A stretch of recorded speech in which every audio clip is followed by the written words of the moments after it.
વડોદરામાં પ્રશાસનની બેદરકારીને કારણે મોટી દુર્ઘટના સર્જાઈ શકે છે। પિલ્લરોમાં તડ પડી ગઈ છે, છતમાંથી પોપડા પડી રહ્યા છે। દ્રશ્યો વડોદરાના ગુર્વ વિસ્તારના છે કે જ્યાં 40 વર્ષ જૂની પાણીની ટાંકી બની છે જર્જરિત। 50,000થી વધુ લોકોને પીવાનું પાણી આ જર્જરિત ટાંકીમાંથી પહોંચાડવામાં આવે છે, પરંતુ હવે એ જ પાણીની ટાંકીના પિલ્લરોમાં તિરાડ પડી ગઈ છે અને સળિયા દેખાવા લાગ્યા છે। પાણીની ટાંકી જર્જરિત થતાં મોટી દુર્ઘટના સર્જાવાનો સ્થાનિકોને ભય છે।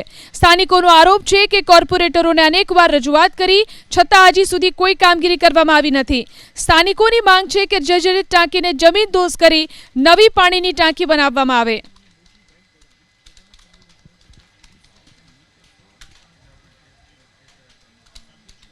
કેરીના રસિકો ઉનાળો આવતાની સાથે જ કેરીની રાહ જોઈ રહ્યા છે, ત્યારે ગોંડલ માર્કેટ યાર્ડમાં કેસર કેરી અને રત્નાગીરી આફૂસ કેરીનું આગમન થયું છે।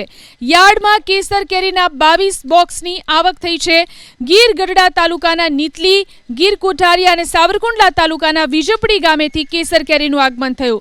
કેસર કેરીની હરાજીમાં કેરીના 10 કિલો બોક્સના ભાવ 2,500થી લઈ 3,100 સુધી બોલાયા છે, જ્યારે રત્નાગીરી કેરીના 12 કિલોના બોક્સનો ભાવ 5,500 બોલાયો।